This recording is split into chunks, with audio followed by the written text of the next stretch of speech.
दुनिया भर में आजकल आर्टिफिशियल इंटेलिजेंस मतलब एआई पर खरबों रुपए लग रहे हैं। हर तरफ बस इसी की चर्चा है। हाँ बिल्कुल। लेकिन एक हालिया लेख है चेतन भगत का, एआई और रोबोटिक आतंकवाद का खतरा। वो ये कहता है कि भारत में इस पर उतनी गहरी बात नहीं हो रही जितनी होनी चाहिए। सही बात है। अक्सर हम अपना एआई बनाएंगे या हम पश्चिम से कम नहीं, ऐसी बहसों में ही उलझे रहते हैं। हाँ। और ये लेख खासतौर पर दो गंभीर मुद्दों पर हमारा ध्यान खींचता है। पहला, जिसका असर शायद हम महसूस भी करने लगे हैं, नौकरियों पर एआई का प्रभाव। और दूसरा, एक ऐसा उभरता हुआ खतरा जिसके बारे में बहुत कम सोचा जा रहा है, एआई से चलने वाला मतलब रोबोटिक आतंकवाद। बिल्कुल। तो आज हम इसी लेख के जरिए इन दोनों पहलुओं की थोड़ी तह तक जाने की कोशिश करते हैं। देखते हैं ये स्रोत सामग्री हमें क्या सोचने पर मजबूर करती है। हाँ जरूर। देखिए, एआई का विकास जिस रफ्तार से हो रहा है वो हमारे काम करने के तरीके से लेकर हमारी सुरक्षा तक मतलब सब कुछ बदलने की क्षमता रखता है। सब कुछ, हाँ। और इस लेख में आर्थिक और सामरिक दोनों ही आयामों पर बात की गई है।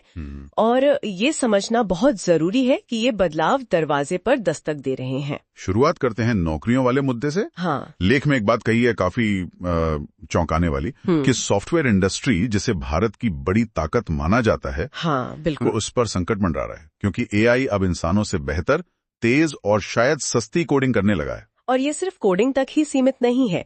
लेख ये भी बताता है कि जो कॉर्पोरेट नौकरियां हैं, जैसे मेमो लिखना, प्रेजेंटेशन बनाना, स्प्रेडशीट तैयार करना, हाँ, रूटीन काम, हाँ, जिन्हें हम काफी सुरक्षित मानते थे, वो भी अब एआई की जद में है। ये एक बड़े बदलाव का संकेत है। मतलब पहले ऑटोमेशन का असर फैक्ट्री फ्लोर पर दिखता था, अब वो ऑफिस केबिन तक पहुंच रहा है। अरे यहाँ तक कि रचनात्मक काम भी। गूगल के VO3 टूल का जिक्र है लेख में। वो सिर्फ टेक्स्ट प्रॉम्प्ट देने पर फिल्म जैसी क्वालिटी का वीडियो बना सकता है। सोचिए जरा। ये सोचना ही अजीब है कि जिसे हम पूरी तरह मानवीय प्रतिभा मानते थे वो भी ऑटोमेट हो सकती है। जैसा कि लेख कहता है, ये तो बस शुरुआत है। सही कहा। देखिए, हर तकनीकी क्रांति नई तरह की नौकरियां लाती तो है, ये बात सही है।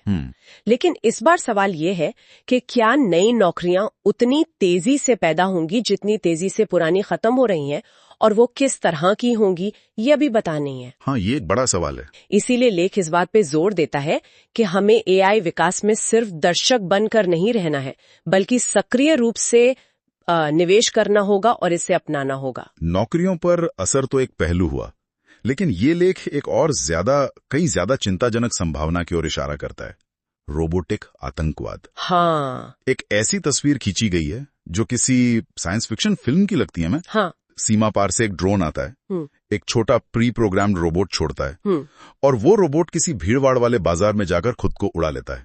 कोई मानव हमलावर नहीं, कोई सुराग नहीं। बिल्कुल, सुनने में तो ये बहुत दूर की कौड़ी लगती है, लेकिन शायद ये उतना भी दूर नहीं है। अच्छा। लेख याद दिलाता है ऑपरेशन सिंदूर जैसी घटनाओं का, जहां ड्रोन का इस्तेमाल हुआ था सीमा पार से हथियार गिराने में। हाँ, वो तो हुआ था। वो शायद भविष्य की एक झलक हो सकती है।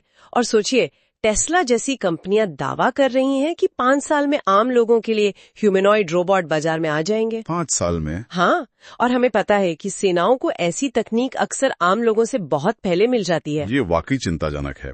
और लेख ये भी कहता है कि ये रोबोट हमेशा वैसे नहीं दिखेंगे जैसे हम फिल्मों में देखते हैं, धातु के इंसान नहीं, बिल्कुल नहीं। वो सिलिकॉन त्वचा वाले इंसान जैसे दिख सकते हैं, या फिर किसी साधारण सी दिखने वाली चीज जैसे लॉन काटने की मशीन या एक साइकिल या शायद कोई खिलौना। बिल्कुल, मतलब वो किसी भी रूप में हो सकते हैं।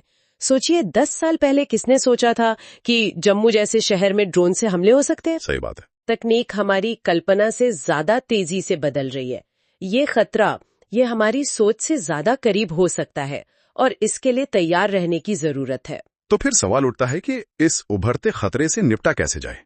लेख इस पर भी कुछ सुझाव देता है ना? हाँ, देता है। एक सुझाव है कि एआई और रोबोटिक्स को राष्ट्रीय सुरक्षा की प्राथमिकता बनाया जाए। शायद इसके लिए एक अलग मंत्रालय या कोई समर्पित एजेंसी भी हो। मतलब इसे बहुत गंभीरता से लेने की जरूरत है। बिल्कुल। लेख का तर्क है कि हमें अपनी स्वदेशी क्षमताएं विकसित करनी होंगी, खुद उन्नत रोबोट्स बनाने होंगे, ताकि हम इस खतरे को समझ सकें और इसका मुकाबला कर सकें। इसके लिए एक पूरी तरह से नई रक्षा रणनीति की जरूरत होगी, जो सिर्फ पारंपरिक खतरों पर ही नहीं बल्कि ऐसे भविष्य के खतरों पर भी केंद्रित हो। और वैश्विक स्तर पर इसका क्या मतलब है? एआई तो विनाश की क्षमता को कई गुना बढ़ा देता है। निश्चित तौर पर, इसमें कोई शक नहीं, लेकिन लेख का जो निष्कर्ष है वो बहुत महत्वपूर्ण है। क्या? कि बुरी तकनीक का मुकाबला अच्छी तकनीक से करना जरूरी है, पर ये सिर्फ तात्कालिक उपाय है। ओके। स्थायी समाधान, जैसा कि लेखक कहते हैं, युद्ध या हथियारों की होड़ में नहीं है। वो संवाद, कूटनीति और आपसी समझ में ही निहित है। तकनीक कितनी भी आगे बढ़ जाए, इंसानी बातचीत का कोई विकल्प नहीं। ये बहुत अहम बात है। तो इस पूरी चर्चा से ये तो साफ है कि एआई सिर्फ हमारी अर्थव्यवस्था और नौकरियों को ही नहीं बदल रहा, नहीं, बल्कि ये राष्ट्रीय सुरक्षा के लिए भी एक अभूतपूर्व चुनौती पेश कर रहा है। और इस पर तत्काल और गंभीर ध्यान देने की जरूरत है। ये अब केवल भविष्य की बात नहीं रही, ये वर्तमान की हकीकत बनता जा रहा है। बिल्कुल। और जाते जाते एक विचार छोड़ जाती हूँ सोचने के लिए, अगर आम उपभोक्ता के लिए रोबोट अगले 5 सालों में हकीकत बन सकते हैं, और जैसा हमने कहा, सैन्य तकनीक अक्सर इससे कहीं आगे होती है। हाँ। तो हमारे चारों ओर रोजमर्रा की कौन सी वस्तुएं या कौन से सिस्टम ऐसे हैं जिनके बारे में हमने कभी सोचा भी नहीं कि उन्हें हथियार बनाया जा सकता है, या उनकी नकल करके परिष्कृत रोबोटिक खतरे पैदा किए जा सकते हैं। शायद खतरा हमारे बहुत करीब है, बस हम उसे पहचान नहीं पा रहे हैं।